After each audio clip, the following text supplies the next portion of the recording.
ఈరోజు వికలాంగులు ప్రతి ఇంట మానసికంగా బాధపడుతున్నారు.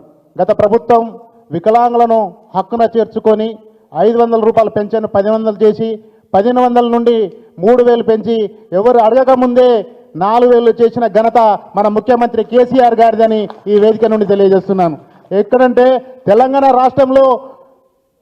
రాష్ట్రం అభివృద్ధి కోసం, తెలంగాణ రాష్ట్ర సాధన కోసం నా వికలాంగులు కూడా ఉద్యమం చేశారు. వారి సమాజంలో భాగస్వాములు అని హక్కున చేర్చుకొని ప్రతి సంక్షేమ పథకంలో మాకు రిజర్వేషన్ కల్పించి మా సంక్షేమ అభివృద్ధి కోసం కృషి చేసిన నాయకుడు, మా నేత, మాకు తండ్రి లాంటి సమానులు కేసీఆర్ గారని ఈ వేదికను తెలియజేస్తున్నాను. మార్పు కోసం అబద్ధాల 6 గ్యారెంటీలతో మా ముందుకొచ్చి మార్పు అని పేరుతో నాటకాలు ఆడి ఈరోజు 4000 పెన్షన్ 6000 చేస్తామని, వృద్ధులకు 2000 పెన్షన్ 4000 చేస్తామని 6 గ్యారెంటీల హామీలతో వికలాంగులను మోసం చేసిన ఈ తెలంగాణ రేవంత్ రెడ్డి గారికి వికలాంగుల సమాజం తప్పకుండా భవిష్యత్తులో బుద్ధి చెప్తుంది.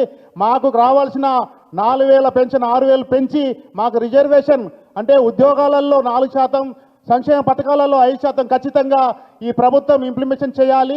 వికలాంగుల 2016 చట్టాన్ని ఏదైతే మేనిఫెస్టోలో పెట్టి మేము దఫల వారీగా మేము అభివృద్ధి చేసి చట్టాన్ని ఇంప్లిమెంటేషన్ చేస్తామన్నారో తప్పకుండా వికలాంగుల చట్టాన్ని ఇంప్లిమెంటేషన్ చేస్తే మా ఉద్యోగానికి భరోసా ఇచ్చినట్టయితారు, మా కుటుంబానికి భరోసా ఇచ్చినట్టయితారు. కాబట్టి ఈ వేదిక నుండి మీరు గతంలో కూడా ఇచ్చిన హామీలను వికలాంగుల పట్ల మర్చిపోకుండా మమ్మల్ని ఆదరించుకోవాలని ఈ వేదిక నుండి తెలియజేస్తూ ఇక్కడికి వచ్చిన పెద్దలందరికీ ధన్యవాదాలు తెలియజేస్తూ ఈ సమావేశం ఇంతటితో ముగిస్తుందని